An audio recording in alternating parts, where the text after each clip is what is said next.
Good evening, everyone. It's our great honor to have Jenny Tiramani tonight, who will have a conversation with us on 2,000 years of flat-cut garments. Jenny is the principal and founding member of the School of Historical Dress in London. Jenny's work is familiar to every one of us working on the dress history. The milestone publications by Jenny and her team include 6 volumes of Patterns of Fashion, which covered a wide range of contents, from linen shirts, ruffles, stays, from the 16th century to 20th century couture. Jenny has worked as a stage designer since 1976.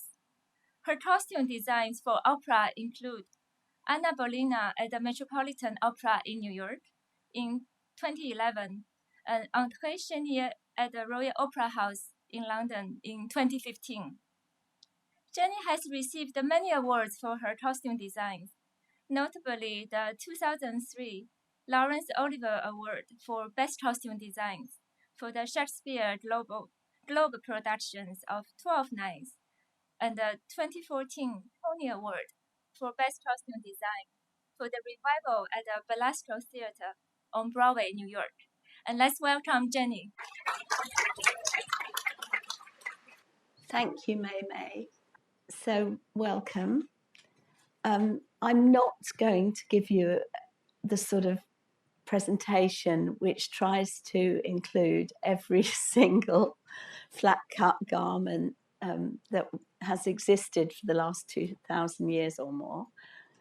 What I'm going to do is divide it into a few chapters that deal with particular aspects that I think are significant and that might inspire us in the future. I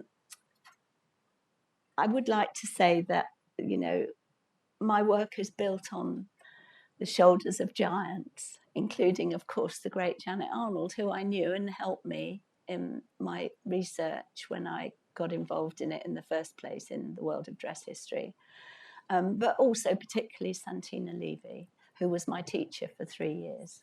And I feel that was a huge privilege and a very good education in how to look slowly at things, how to look carefully, how to say, I don't know, I've never seen this before, I might know later, just to be humble and to know that there's always more to learn.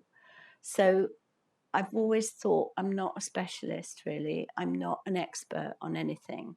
I'm just constantly curious and constantly dissatisfied with my own work because it's never good enough. It can always improve. And I don't expect that to change. So that's the spirit in which I'm going to hopefully enjoy telling you some short stories. We've put here, just to let you know, because they'll be relevant later, a couple of flat cut versions of things, a real piece of Visemiaki epoch on the table, the work that the Bard students who came to my workshop on Saturday created, which is in paper, but the actual garment will become part of the talk as well.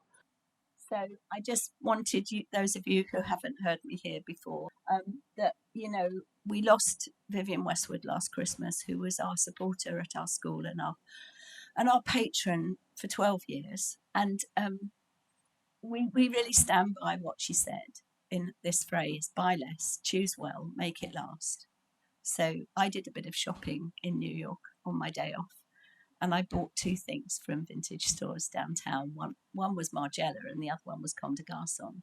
But they were secondhand or third hand, maybe. And I try to do that all the time. And I know May does it too. She's wearing Yves Saint Laurent, early 2000s, beautiful. So the other thing is that we stand by anyone ever wore. And that's because we're not interested in just the fine arts of clothing. And a lot of my colleagues and I have worked as practitioners in film, theatre, etc., living history, for for many, many years. And if you do Shakespeare, for example, you know, the characters are not all elite. You know, if you do many plays, none of the characters are elite. So I've always had to be interested in everything, anything anyone ever wore. And just to also tell you that we think that historical dress is what you took off yesterday. So if you all just think about what you took off yesterday when you went to bed, you know, in 400 years' time, that's going to be precious. Whatever it is you took off last night will have stories to it, or one piece will have a story that people, if there are people in 400 years on the planet Earth, will be of great interest. Obviously, we love the best, but everything else too. Also, you'll see there were some leaflets outside. These are our 4 elements that we think we need to know about any object. You know, the content, what it's made of, first and foremost. As the great Dorothy Burnham wrote, you know, if it's woven cloth, that's everything. The width of the cloth will determine the clothes often. The cut, the shape, the construction, how it's made, and the context of who wore it, why did they wear it, how long did they wear it for, did they pass it on to anyone, who made it for them, was it made specially for them or not, etc., etc. So just as I've said, a piece of cloth, this first little piece, you know, some of you, I'm looking at faces in the audience who will know all this, but I know there are lots of people here who might not. So I'm just going to say the obvious, because sometimes the simple things matter. So this is about a piece of cloth. And I thought, well, shall I start by showing you, you know, a weave that becomes a kind of hoopill or a poncho? There's so many things. A sari, you know, I'm sure most of you know that a sari, you know, nowadays is often six yards long. And if you've cut off one end to make a jolly blouse, it's 5 yards-ish or 5.5 yards, depending, you know, and you take that to a maker to make up for you. Even today in London, I can have that done. So those things are more common.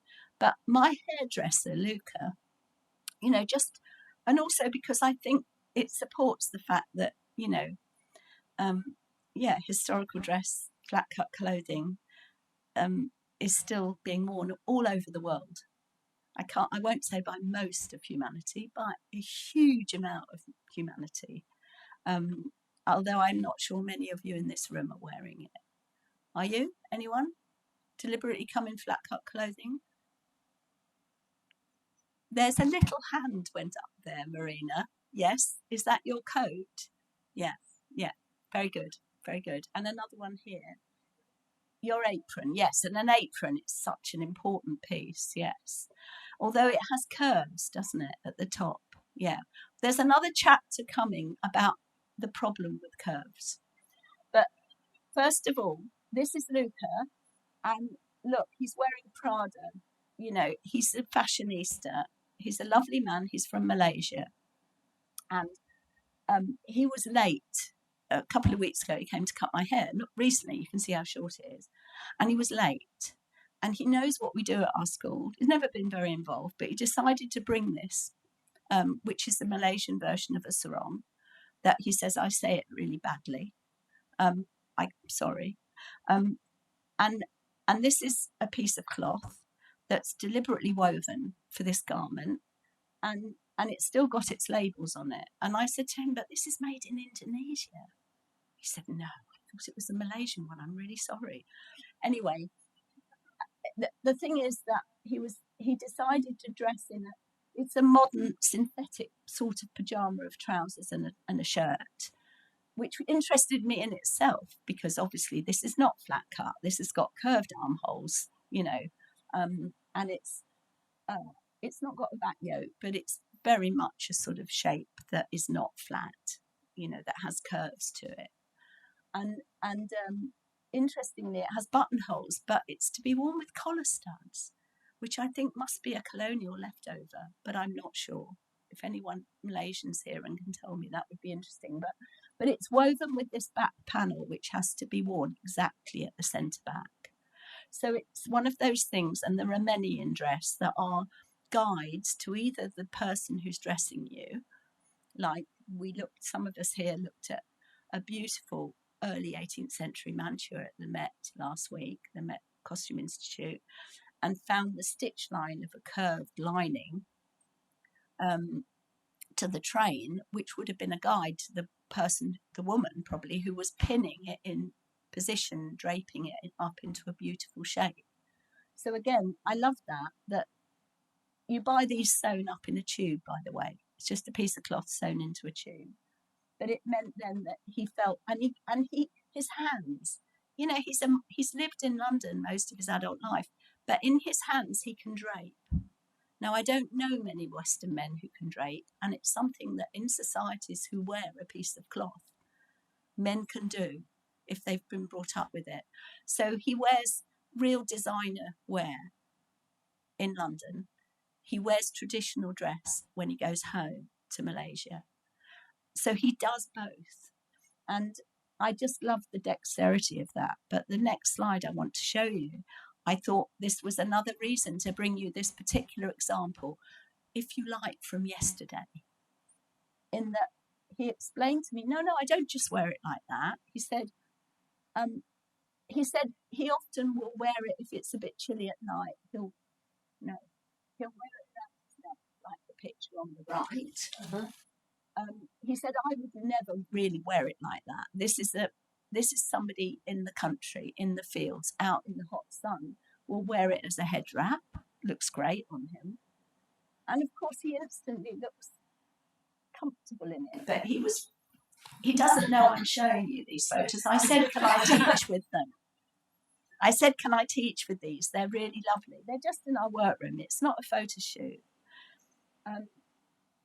And then he said, well, I might wear it round that. Now, that looks ceremonial to me, just because I can refer to other things in other cultures. But we didn't really go into that. So this is a piece of cloth you can definitely wear 4 ways for really practical reasons. So I thought that was a good place to start. This is just to remind us of this great book, really. If you don't know it, if you haven't got this book, then I suggest you try and find a copy. If you're interested in world dress, there have been many books on world dress written since 1956, when Svema published this. It's part of a 2-book set. I don't like the other one because it's all little illustrations, because this is by the great Max Tilke, who was also worked in theatre, produced theatre, was a costume designer. He did many things in his life, incredible person. But this book is huge, and it is a really serious survey, mainly of flat cut garments from all over the world. They're not all wasteless, by the way. I'm not saying this is the future of dress because it doesn't waste fabric. Some of them are incredibly wasteful of fabric in some ways, but depending on how much volume there is in them as well. But most of them, I'd say, the fabric is the thing. The construction, decoration's another thing, but the construction is relatively quick and simple. So this little bit of a piece of cloth, I thought was a good example, because obviously flat cut seamstress work, which includes ruffs and smocks and shirts, and that goes on well into the 20th century as a tradition without curves. And like making it, what I mean by flat cut, it's not a garment that's made as a 3-dimensional object. It's a flat object, whether that's to fold or it's just completely a flat piece, like a sari, a length of cloth, which becomes 3-dimensional when it's draped or worn on the body. That's what I mean.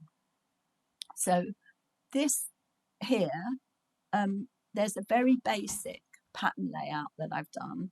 So in the history of making undergarments from at least the 13th century, they tend to be 0 waste, not waste any fabric, and to use the width of the linen or hemp or nettle or broom, depending where you are in Europe, to use it either as a hem, so to cut sideways, or to use it to whip the sides of many shirts together. You know, it's used as an edge, which it isn't in many garments. And the sleeves are, you know, for centuries, often half the width of the fabric, as you can see on this one. So this is the new pattern 1 in the new version of Patterns Fashion 4, which is here. So if anybody wants to have a look at the new book, you're welcome to have a look at it later. I hope I'm not going too slowly, Andrew. Am I going too slowly? I just thought I'd try and be clear. But I'm going to just show you the, yeah. So, so it's this shirt here, the beginning shirt here in the book. That was like an advert, wasn't it? Anyway, we've added quite a lot to these books in the new colour versions. So you might think that these shapes, this by the way, this cut-in gusset is a favourite of mine. It's a really super technique, and I've seen it on 19th century. I've seen it on a 19th century smock, and there's a 17th century smock at the V&A that I put a photo in the introduction of as well. So this was used on menswear and women's wear. And the reason it's so super is that, of course, in many flat cut garments, like the one I'm wearing, you get, well, this has got a bit of curve on the armhole. It's egg trading, it's Maureen's cutting. Brilliant, but, you know, it's let down by a slight curve on the armhole. You know, it's to give you more volume stretch for your arms, and this isn't even tight. But here, what it means is, in the period where both men and women are wearing fitted clothing and a high arm size, you don't have the bulk of the whole garment plus a gusset to get. If any of you here wear early bodies or stays, sometimes, for events or whatever, and you'll know that, you know, if someone's lacing you into a pair of stiffened bodies or stays, early corsetry, then you have to lift your arms and you have to lift those gussets out the way, because if you get laced in and they're stuck, you can't move your arms. Not because, you know, they get trapped. So if it's built in like this, it's so clever because it means that there's no extra volume, but you have that extra bit under the arm. So I really advise it to be used. There aren't so many survive, but if I was making a lot, I'd try and make some like this out of them. But you see, that looks like waste, doesn't it? Well, it's very interesting to me that that's exactly the right sort of proportion, and could be with many other versions of it, for this fashion that I think starts in Italy, but I can't prove that. So the guy at the bottom, can you see he's got a pointed collar? Well, if you look on the website of the Museo di Capodimonte in Naples, you'll see, I didn't include that one as well, but there's a guy wearing a really long pointed collar, beautifully embroidered and with little tassels. But these collars suddenly appear, you know, in the mid-16th century, which this is a little earlier maybe, but it could be. What did I put on it? I think I put 1520 to 45. I think it's really hard to put a precise date on these. This is the most incredible thread counted pattern of hearts on the neck, and embroidered hearts on the shoulders in knots. It's just a wonderful shirt. But yeah, I think that that's what some people use that piece for, and it could have been the beginning of those sorts of collars, possibly. Can't prove it, but it's so obvious, isn't it? This is another lovely shirt, and I thought I'd show this one, because it's at the Met, it's in the collection of the Costume Institute. It's a favourite of mine. I think it's a beautiful piece. The embroidery is double-sided. It's a really show-off piece. It doesn't even look like thread-counted embroidery, but it's double-sided. It's really, I think it's one of those things that sort of looks like you just accept it until you look carefully at it, and then you go, oh my goodness. But again, you know, it's all made of squares and rectangles, as you can see, and the classic way of then shaping it is by pleating and darting it. But it's a flat cut that has no waist. So I couldn't really talk about this subject without talking about woven to shape. So we'll start with an oil flask, which is, I know, very well known, but shows two women. It actually round the vessel, you know, there are women spinning and weighting wool, you know, all those various tasks connected with wool. And it's a beautiful depiction of two women weaving on a vertical loom with weights at the bottom holding the wool. And of course there are also many lovely, I don't know how many complete tunics there are at the Met. We only have fragments at our school, but I thought it was brilliant to also see that, you know, this was going on in parts of the world, even in the 20th century, those two women standing on a support just at the level of the weights, which are just hanging in a sort of vacuum in that case. And of course these garments were woven, I know, often, not always, I believe, and you know, my teacher on this has always been Hero Granger Taylor. So we're going to publish some of her patterns. We're going to do a pattern book.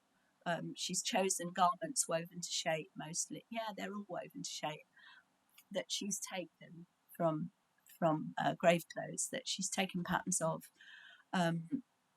that are the items of dress of a woman in Roman society, you know, in the first 500 years AD. So she's taken a shaped loincloth, which I think is really sensible, and you know, the different garments, and for a man. So we hope to publish that quite soon. So that shows the weaving of a sleeve first, and then widening out to the edge of the warp and weaving the middle, and then separately the neck opening, lovely woven to shape, and then the last sleeve. So we also have a piece of hemp at our school that is woven in a continuous loop in a vertical way, and I've never looked at one of the seamless shirts that exist in the world, but in a way I think I ought to just mention that there are a few seamless beautiful linen shirts. There's one in the Rijksmuseum, they're dotted, there's two I think in England and one in Scotland, which seem mysterious until you think about them being woven in a tube that then can be made wider and then narrower. So in a way, in my head, they're a tubular version of this kind of thinking. It's the lateral thinking that I think is wonderful, that we tend to be, you know, very conformist about our thinking. I mean, I next put this in. This is the most spectacular cope that some of you might know. It was shown at the Met, but this is it flat. So this is a semicircle, as many copes were, but again, it is woven to shape. So, you know, good on it, and it has every technique going. I know it was commissioned in Florence for Henry VII at the end of the 15th century, and there's some pictures of the back and front. We'll come back to this later in a way, later in the talk. And then, you know, why am I connecting it with an APOC? So the reason is that, you know, I think these things are connected. And this is another woven to shape piece. Now, please don't get confused, because the photo in the middle, ours is brand new. It came with all its labels on it. It came to us in its original packaging, the silver bags, if anyone remembers them. It came with its map. Now, the map is only this big, so when you bought one originally, you got a map of the outfit you were buying in a small little tube. We've got that as well. So it looks really big, but that's just our photograph of ours. So the colour is the problem. So that is the map that came with our dark blue one, though that is a mounting at the Powerhouse in Sydney of very similar garments to ours. I don't think it's the same roll, and theirs doesn't have patterns on it. Ours is so frustrating. So I've had this explained to me several times by people who are more technical than me. I mean, if there's anyone in the audience that's studied one, is there anyone who's good at the construction? I don't mind if someone takes over for a minute. No, nobody going to? Okay, then you'll get my explanation, which is sort of from the horse's mouth. But so it's one piece of yarn, like the new Alaya collection, I'm told. There's a lot of pieces made of one piece of merino wool yarn. They're continuous, but they're so extravagant and gorgeous that, you know, to bring them into something about flat cut or woven to shape doesn't seem quite right. But this is like a double cloth. So it's somewhere between weaving a double cloth and weaving knitting something tubular. So it's not knitted, it's on a special machine, isn't it? These were woven, these original ones. And so I can't even see how beautiful it is, quite, even by shining light through it, because ours is all patterned, and I've got a beautiful pattern top from the early days. So I know that mine has all got 8 pointed stars all over it, and I've got a skirt with something. I've got a lot of APOC. I love wearing loose clothes sometimes, and this is my favourite. But so it's kind of a mystery. You can see it's very, very long. It's about, our one is about, it's higher than this seam. Let's say that it's about 12 foot or 4 yards long, with the fringes, and can you just see the fringes at the top with the date 1999, and at the bottom here. So that is that, but that is not. It's just because that's bright blue and that's bright blue, you might think that. Also, mine is from a different roll, so I've put an old one of mine on this table. If I can't move, you're going to have to get it for me, Andrew. I'll just stay here. Come on. Could someone just hold Colleen and Keely, if you hold that one up, and May, if you bring me the bits I cut off. So the whole concept of this, sadly, didn't catch on really. I mean, there must be several at the Met. I don't know, but this you can see. Mine is, and I've got a picture of it, I think, to show you. You can come and look at it later if you want. But the point about it is that the way they're woven, you know, it's only the seams. Keely, can you put your hand in that sleeve? Yeah. It's old. It's got a couple of tears in it. I haven't mended it. But you see, it's all done on the loom in one go through. So all the shape of the garments is all there on the loom. And then, so when they first came out, I rushed straight to the store, and there were 2 assistants somebody came from Japan to London actually to do it. And just bring me those. We'll pass those round. So these are part of the wrist pieces, and they got grubby, so I cut them off. But that's the point of the whole thing, is that you can, and can you see where there's stretch out the sleeve so you can see where you could cut? There are cut lines all over them, so you could cut the sleeve shorter when you wanted to. The choice was yours, and then you could use the lower bit as a sort of, you know, an armlet. There's no waste on this. You decide where to cut it. So they've outlined and labelled the different garments. You can put it back here, but the idea is that you could choose to cut those bits off or leave them on. Now, I think that just scared people. I don't think people could cope very well, from what I hear, in making those choices, which I enjoyed because I don't mind taking risks. But I think if you're risk averse and you're spending a bit of serious money on something, maybe you don't want to try it out and then find you don't like it. But I had mine cut, so they had huge rolls in the London store. Did they do that here in New York? Yeah. and there was somebody there with shears to cut the one you wanted, the piece from the roll. So I wanted a roll, but I couldn't know why they were thousands. Several, even in 1999, 2000, they were several £1,000s. So I just said, I'd like that top. And I watched her cut it off a roll. And that was thrilling to me. That was a bit of live action, you know. And I wore it. I mean, I could still wear it now. Some of these things, I've only decided to stop wearing them myself because I want to keep them for the school. Otherwise, I just keep wearing them because they're timeless. It's not fashion, is it? It's just not fashion. But there's just the mapping. I mean, yeah, it's probably enough. I love the fact the neck hole is there in the middle of the chest. You know, they have that wonderful take on things where you get, when you put it on, it's not what you expect at all. And this changes. I mean, I don't mind if someone tries it on later. There it is.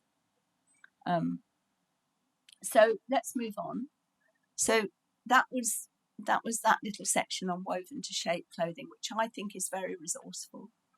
I was going to bring you a whole thing on garnsey, not jersey, but garnsey knitting, where you, with a continuous piece of yarn, you knit the gussets in as you go. It's a really clever technique for providing a sleeved traditional jumper with one piece of yarn, and 4 needles to go with, tubular, etc.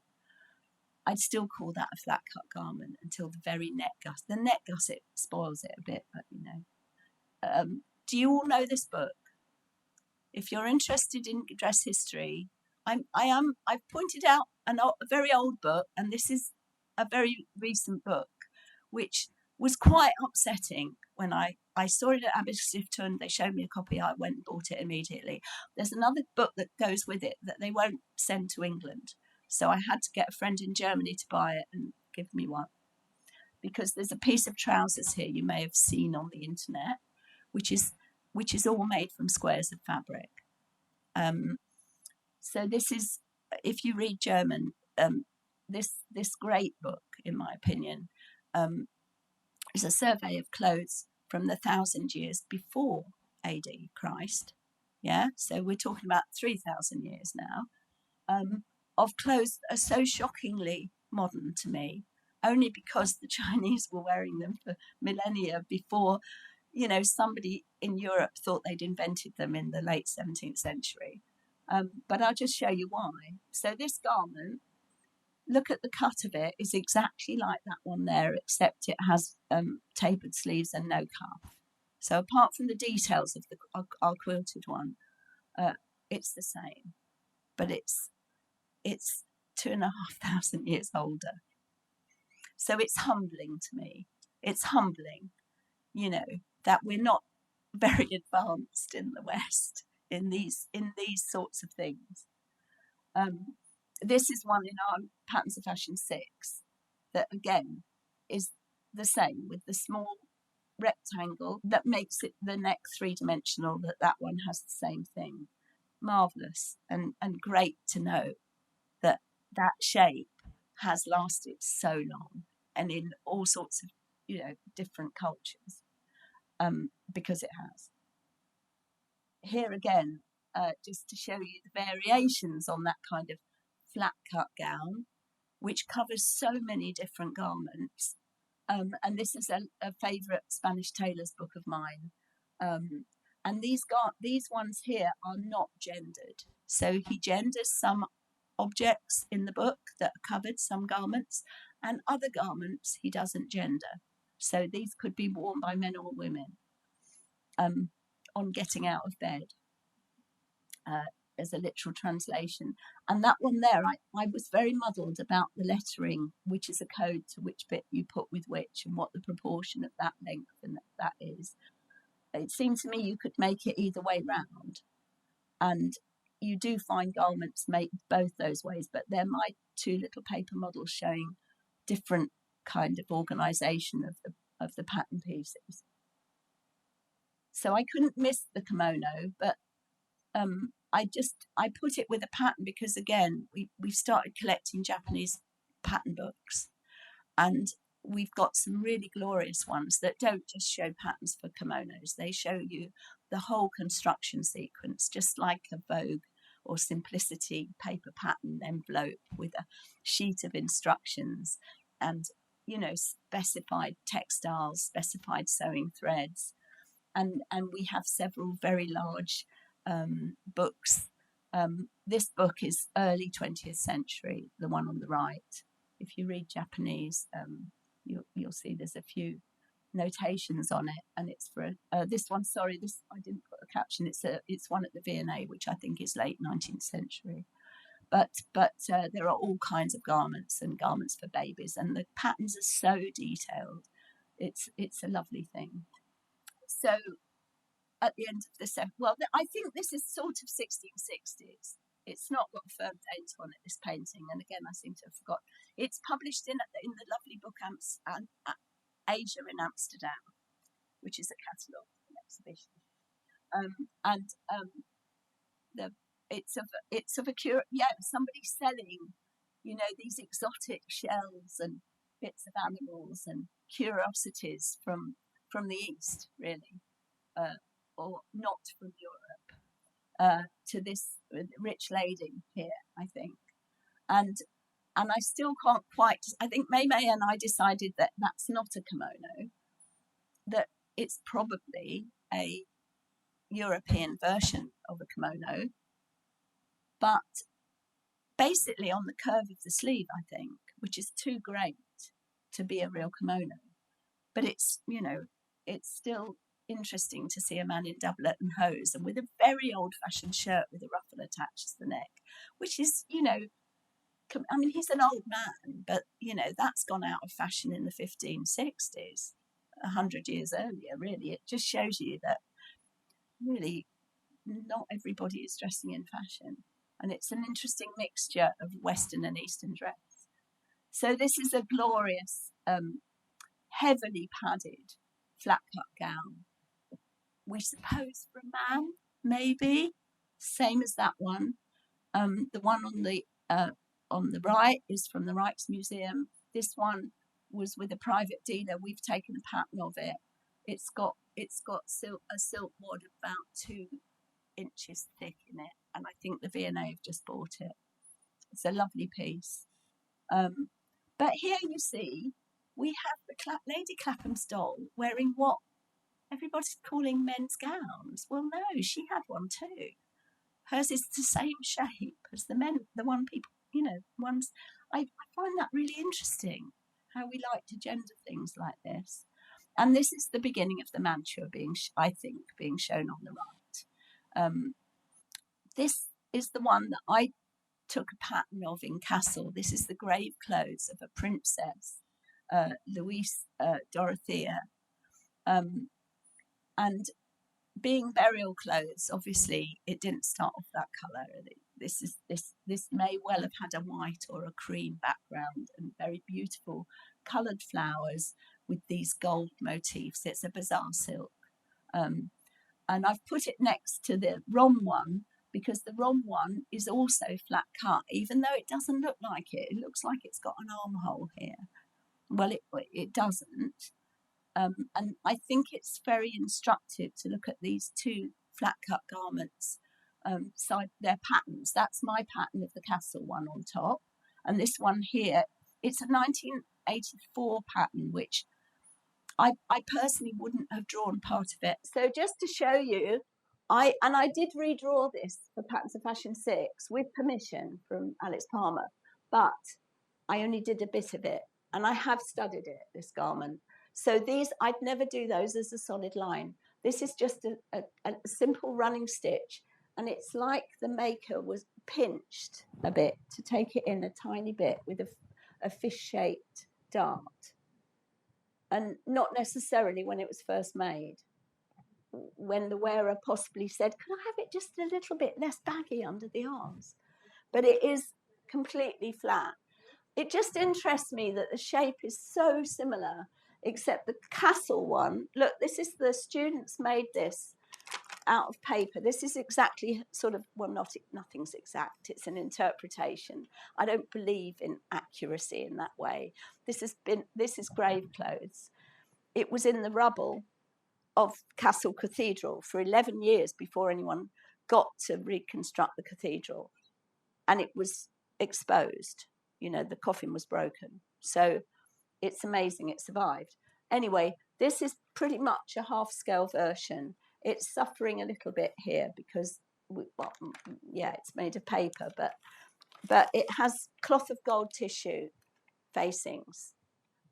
It's just glorious. Why am I talking about it? Because it has this special feature on the cuff.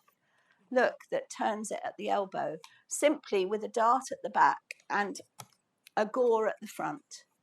So simple, so brilliant, and something we see, in other garments, and it's going to fall off my little stand in a minute. Hang on. Yeah, and we should have stuck it. I should have stuck it. That's it. Hold tight. There we go. There we go. And 2 students made the cloth. She was buried with it, with a tablier, a half petticoat, in a patterned cloth of silver. I mean, buried in silver and gold, just tops. But you know, the cuffs are the piece that gets changed, it seems to me, and obviously the pleats to pull it all in, and that's of course the beginning of most styles of 18th century women's dress. It all comes from this, from that to that, if you like. No, well, I say that, but then again, I now want to disagree with myself because it's grave clothes and it's been conserved. It's had, I'll go back to the last one. It's only got patches of the glorious cloth of gold, which is like shining new, actually. But this is all conservation silk. So, you know, it's possible that I can't see any stitch holes. I can't see any threads. I can't see any sign of fold lines on it at all. So I think it was flat cut and not pleated in. But maybe what's happened to it, maybe it was washed as well as in the rain. Maybe they've gone. Who knows? But Lady Clapham's obviously is like brand new. So, you know, could be either. I'd better move on. The problem with curves. I've mentioned them a bit. I think, obviously, we looked at a half skirt circle woven to shape coat, which really wasted nothing apart from a few threads, but used a huge amount of precious metals to make it and took ages to weave it. This is very wasteful because that arc is half, you know, there's not many clothes that are made on the concept of using the other side of those curves. However, when it's made by somebody very frugal, very thoughtful, not going to waste any precious fabric, and it's a one-off, it doesn't really have a big impact on its community, does it? You know, these are secular cloaks, but again, the same problem arises. They've been made carefully, they've been pieced together. You know, some of the seams that are hidden under I've forgotten which ones are selvage seams here, but they're hidden under the embroidered lines of these, you know, 3/4 compass cloak, a full compass cloak, that one, and a little half circle one. Now that one, again, the collar is part of the pattern. So there's no waist on this one. Can you see the little collar sticking up there? So that is a whole piece of fabric used 2 ways. And this, again, you know, this is 1799. This is the lovely Tailor's Complete Guide one. There are, I can't remember how many. I think there are 3 fold-out sheets of lovely pattern outlines for men's and women's riding habit down the bottom. And they're beautiful shapes. But look at the curves. You know, you are not going to get shapes like that fitting together on a pattern layout. So you're going to waste fabric. This is really the opposite of flat cut garments, I think. This is an example that I love in our collection. It's French. It belonged to someone who was saved from the guillotine. I forgot to bring his name with me. I can't pronounce it properly anyway. But the people of his district wrote a long petition to the Revolutionary Committee and got him pardoned, because they listed all the things he'd done, like support the local hospital, etc., etc. And so he had a last-minute reprieve. He had a lot of very grander clothes that were also sold at the same auction we bought this at. One of them was lined in silk plush, one of his coats. It was, I think, a white silk viol top, all embroidered. So he had very grand clothes. And this is clearly something he wore after the revolution. Yeah? So I don't think he would have been walking around, his local population having helped him survive, wearing anything that didn't look patriotic. But that's just a suggestion. It's a narrow stripe, but it is perfectly pattern matched on the outside. Even the pocket flaps, look, can you see? It's just incredible, the pattern matching. Obviously, if you pattern match a big pattern, you really use a lot of fabric. But this is almost obsessive. And by the way, Deborah, where's Deborah? Deborah, this is the one that has lots of orris powder at the back and grease and pomade on the back of the collar. It's his coat, this guy. But then it's pieced, you know. So you think, well, this is a one-off again. It was carefully made. The problem is, you get to the 20th or 21st century, there's Andrew Mackenzie jeans, which I bought for my son Jack when he was about 15, because I'm an inductorate mother. Really expensive jeans, that he loved. He said they were his favourite for several years. He wore them a lot. You can tell he wore them a lot. So it wasn't like 2 or 3 times and then, I want the latest fashion. He's always been careful with clothing. And they have a lovely effect on the leg, a bit like these curved sleeves. You know, they ruckle up in an interesting way. But those curves do not fit together. And if you're making hundreds of thousands or thousands of those jeans, I don't think Andrew Mackenzie ever got that big, but, you know, then you've got a huge problem. You've got a huge amount of flat textile that you're using to make these shapes, and there's nothing you can do about it.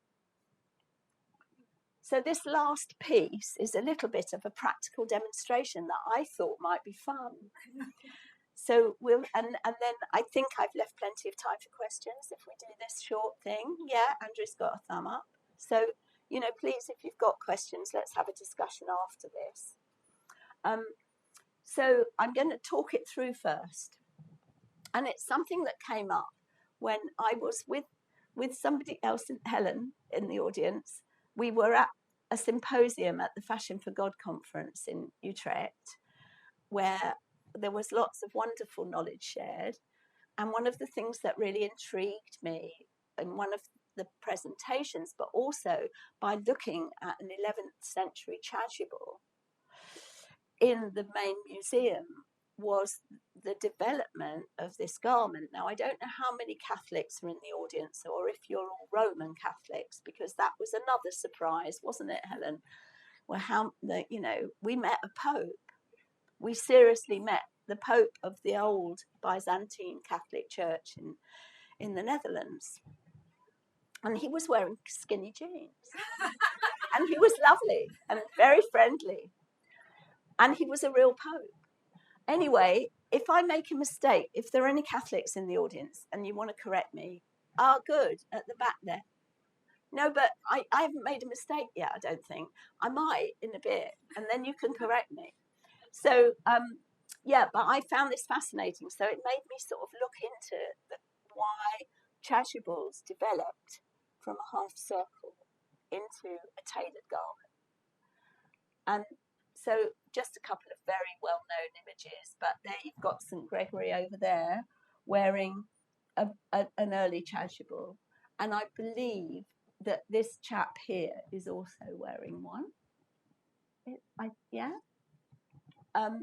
So there's a very stunningly beautiful 1000 to 1050 AD early chasuble, and this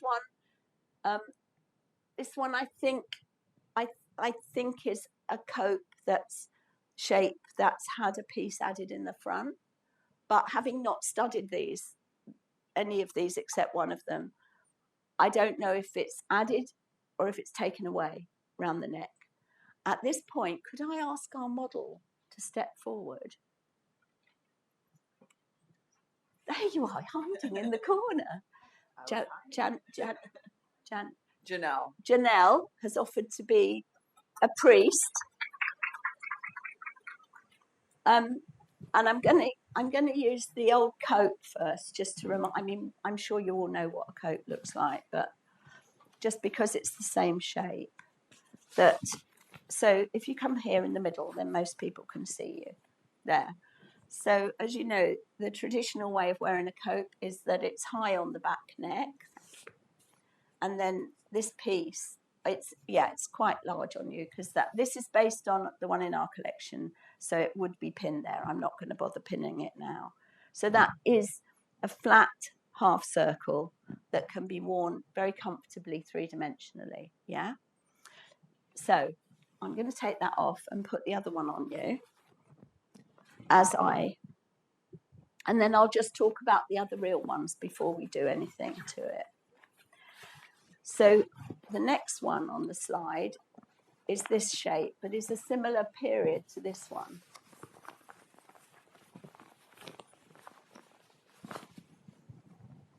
Okay, there we are. So I cut this one deliberately the same shape and length as the other one, but it's sewn down the middle. So we start off like that. Now, if you wouldn't mind, just take a minute.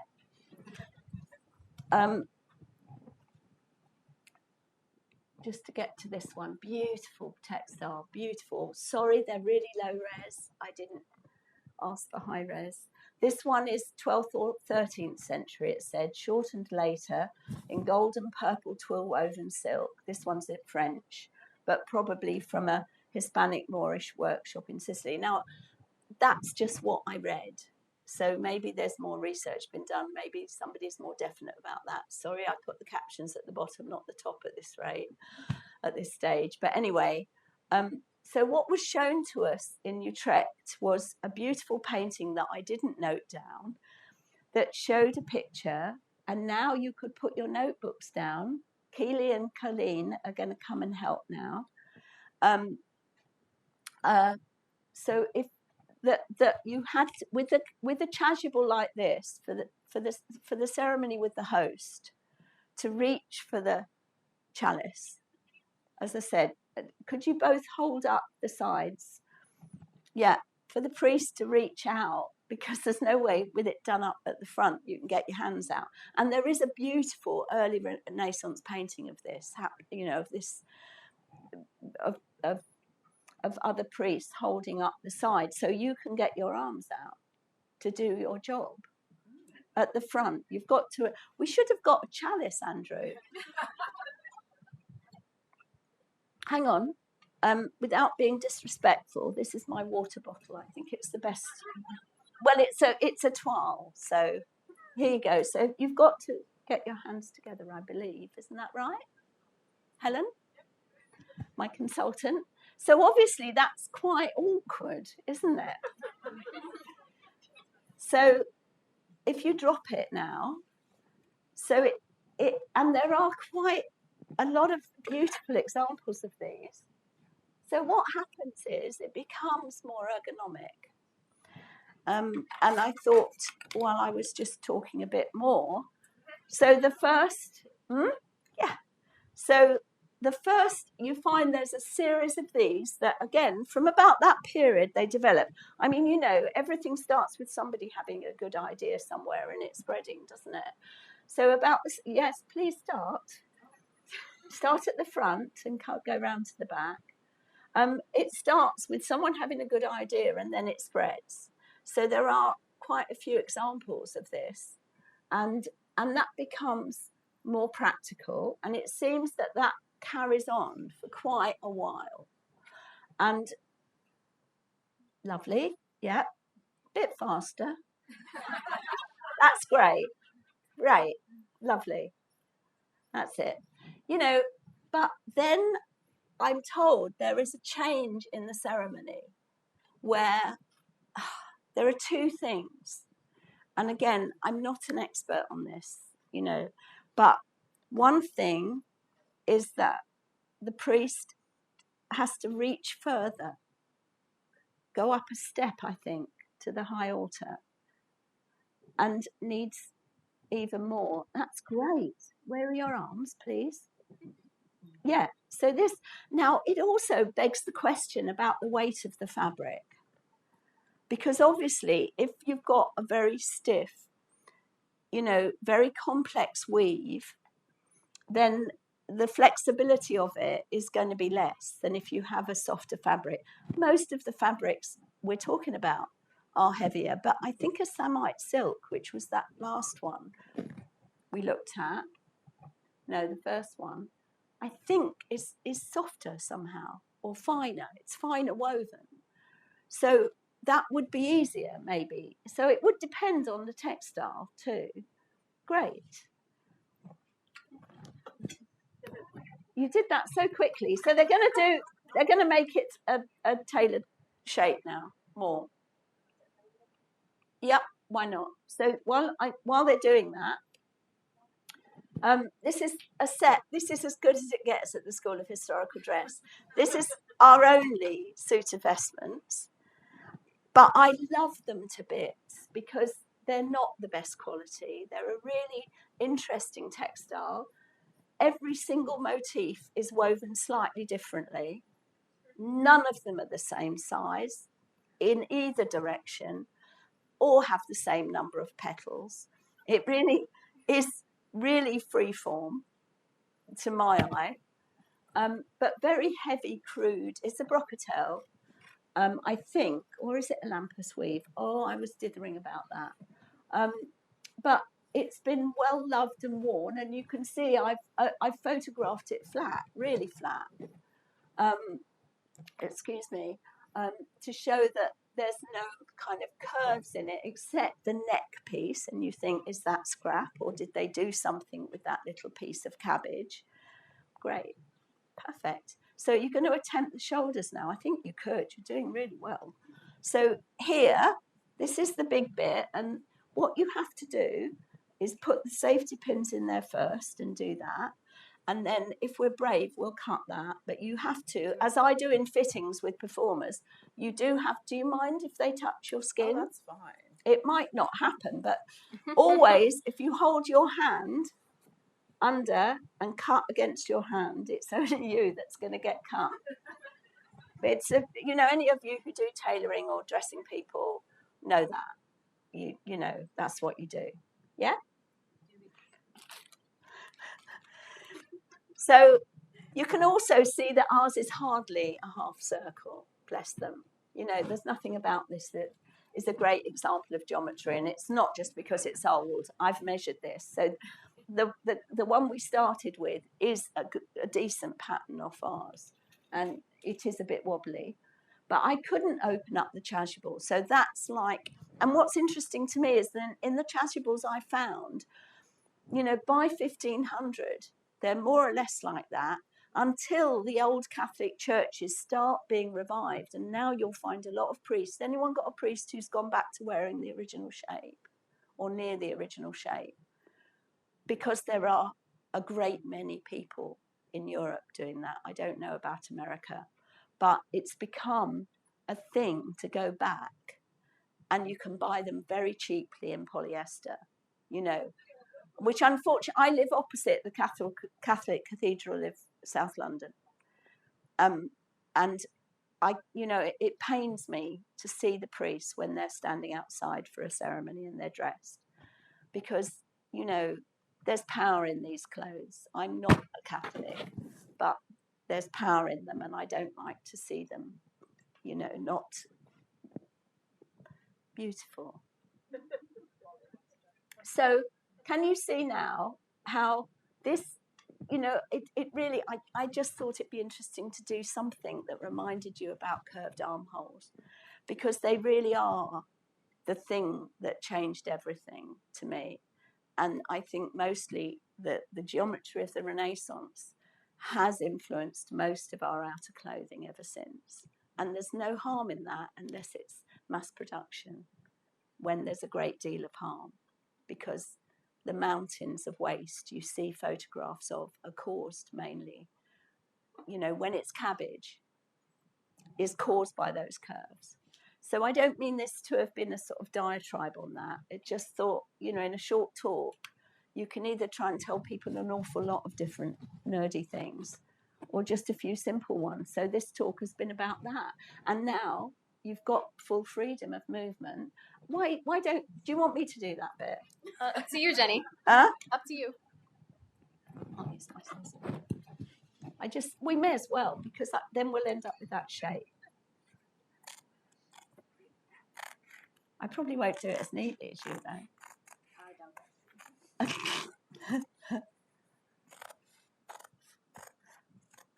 Yeah, then I just have to go across that gap, which we get rid of.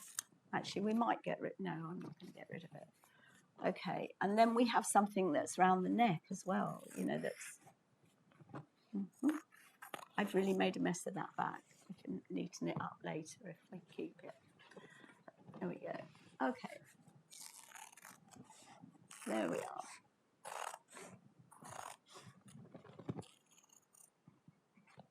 I hope this made sense to you and didn't seem like a cheap circus trick. But, it's important how things develop and why they develop. And I think this is an interesting example because it's a very practical change, but it entirely alters the nature of the beast. There we go. And that, I think, is the end of our little demonstration. Thank you so much.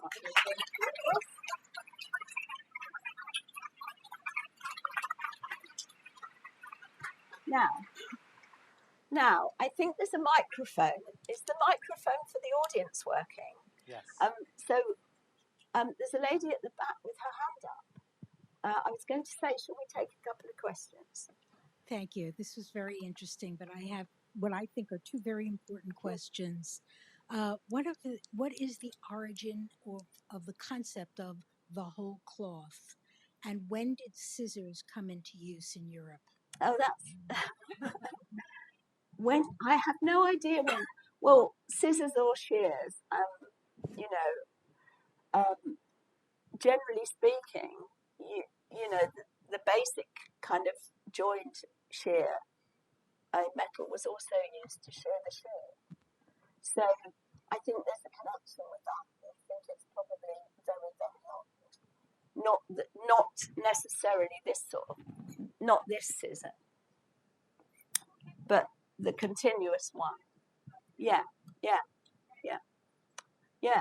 I think it's probably thousands of years old because, you could say just a single blade.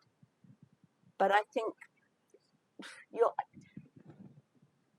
you can put a very short length on a loom and say that is the length of cloth that makes the garment, and therefore you don't need scissors in that way. But you do need blades to cut threads to set up a loom, or many basic looms. So I think the whole thing's connected.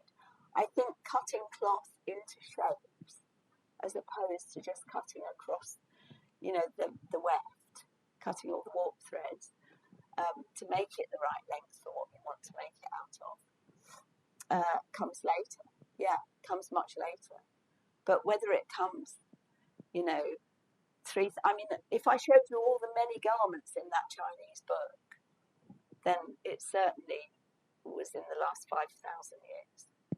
Those things are shocking. Those clothes are shocking, to me anyway, that I discovered in that book. I haven't been to China. I haven't looked at them. I've only seen them, on the page. But the shapes generally are flat cut, but made into very complex garments. So I haven't, no clear answer, just a guess. Yeah. This young man. Hi there. Yes, thank you so much for the talk. I'm thinking, with current conversations around climate change and climate crisis, there have been attempts to return to flat cut like the APOC that you showed that's kind of experimental. But in your opinion, is there a way that we can return to a kind of viable, mass-produced flat cut garment?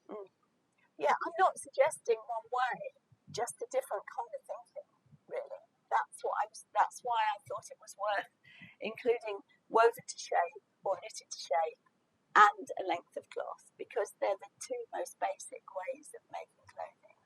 But there could be a completely other way that has the same kind of original thinking as maybe this collaborator who's never remember. You know, that it needs original thinking, and we're all sort of stuck, I think, on a bit of a trip, me included. You know, I wear lots of things that I don't buy vintage, and then I blame myself.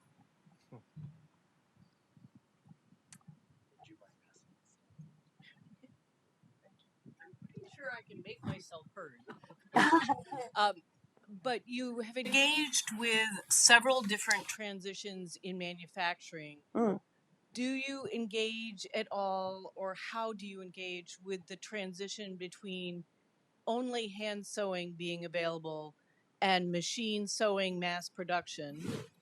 And then the other transition I find fascinating to watch, and I'm curious as to your observations, is the transition between most of our garments being woven to most of our garments being knit.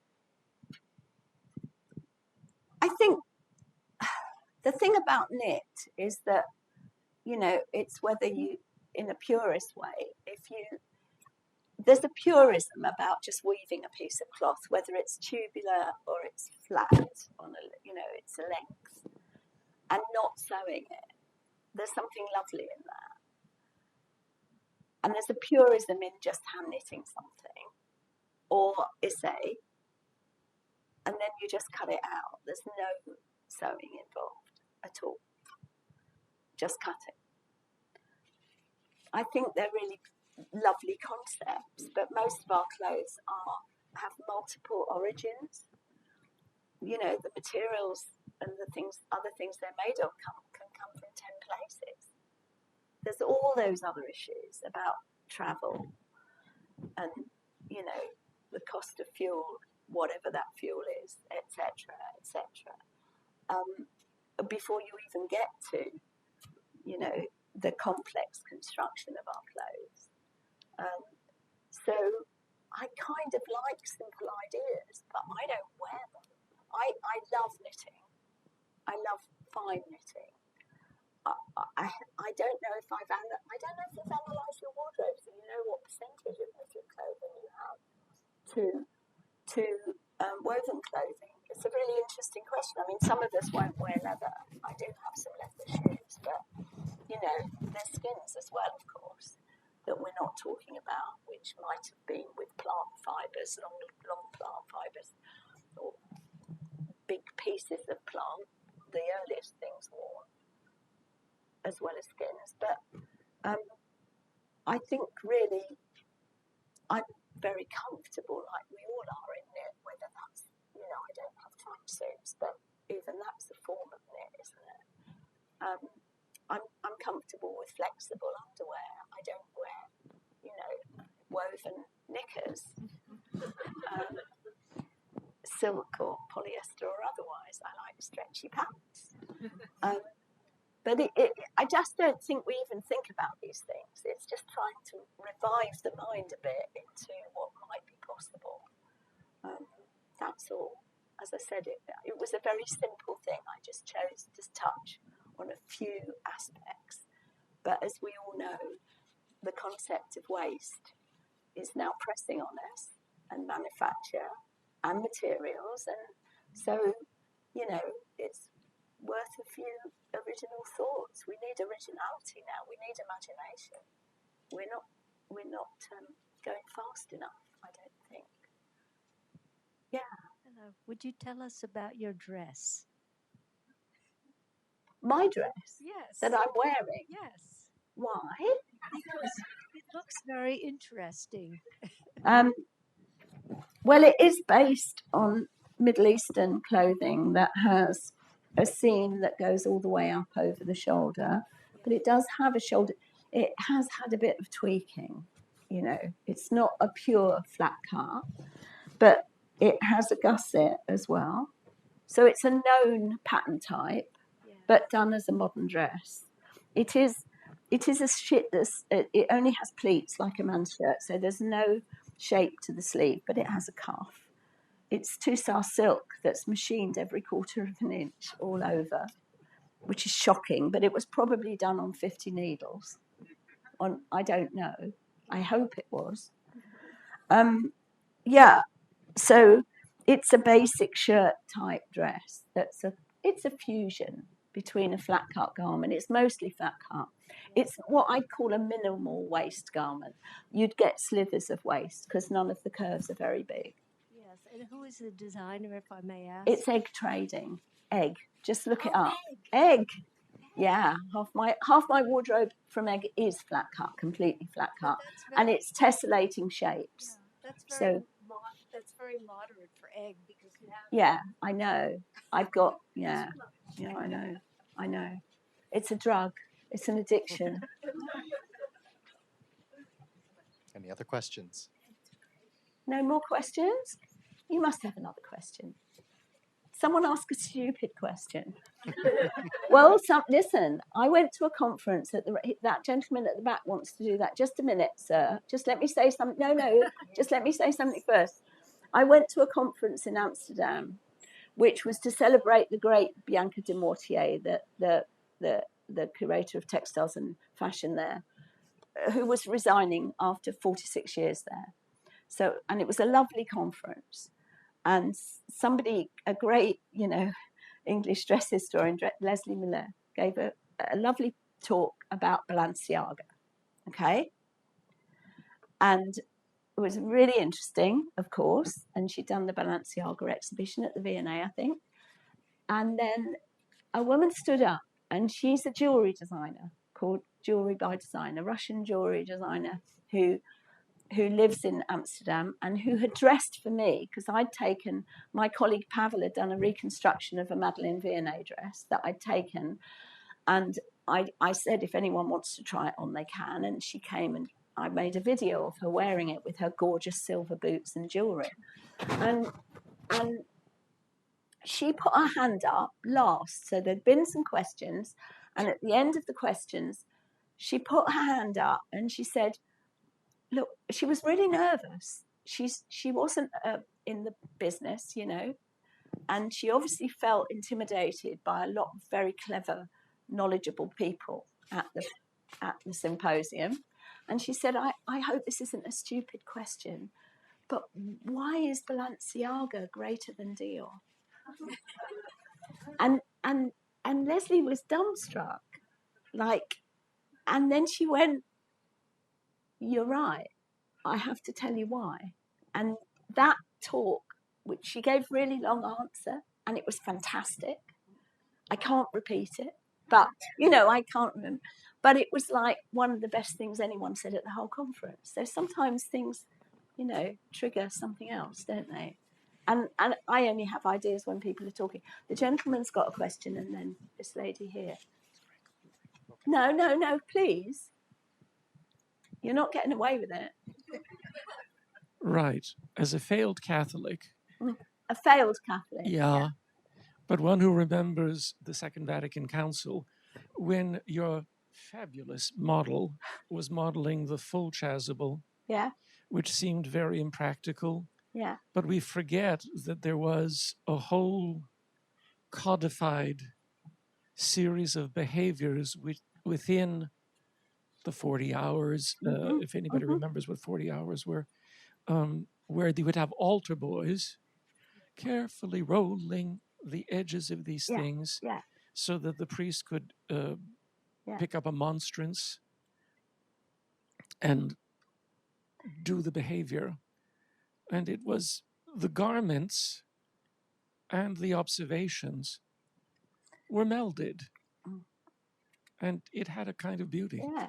Well, it is a performance, and it is a piece of theatre, meaningful theatre, but it's interesting that then it changed.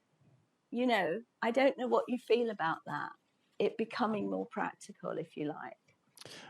There were long observant persons of my mother and grandmother's era who thought practicality and observance of God are not exactly didn't same thing. improve. Yeah, I'm sure there were lots of people who thought that. So Indeed, question yes, here. this lady here. Yeah. You? Thank you so much. Fascinating. I want to ask a question that I think you might have answered already, which is why it feels stupid. But but when would you date as precisely as possible? I mean, the shift from, or was there a shift from the flat cut garment to the use, the extravagant use of curves and shapes that led to, something that would become ultimately ruinously wasteful? Because from some of the dates that I saw on your slides, it looked like it was maybe the early 17th century or so. And it's very striking to me that that is normally when we sort of, as historians, date the beginning of modernity.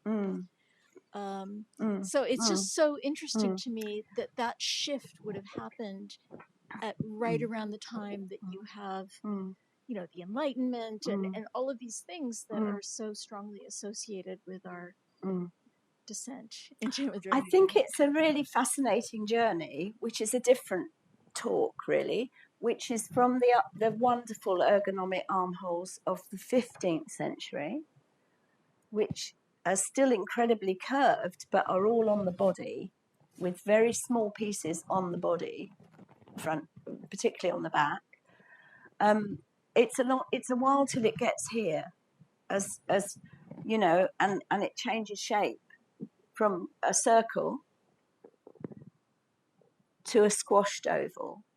And of course, the problem with tailoring now in conventional men's jackets, many men here, as usual. No, have you got a tailored jacket on? Do you want to come up and show people, please? So yeah, that's great. I've got one with me, but it's slightly stretchy. Oh, brilliant! Come up, sir. What's your name? Anthony. Thank you very much. So look, Anthony, can you just do the bottom? No, that was good. Do the bottom one up as well, even though maybe you wouldn't normally. So look, Anthony, turn to the side. So this is a long oval. This is a disaster. This is not the shape of people's bodies. So the whole idea of curves was to fit the body. So when the round armhole really kicks in, I think it's a bit earlier because it's developing in the 16th century. I would say that by about 1620, from the things I've studied, it's kind of perfect in terms of proportion. But this one, I don't know how this happened. Honestly, I'm not really joking. Lift your arms up. The whole jacket's gone in the air. Turn around so they can see that from the back. Who would want that? You can open the bottom button just to show them. Lift up again. It's still happening. It's like, what is that about? And how has it become so normal? What do you think? Well, I just noticed with my own clothing, because I'm a bigger person, when they enlarge the pattern, the arm side gets bigger and bigger and bigger. And then everything I buy is not fitted. It's even less fitted. Let's not get into the problem of ready to wear.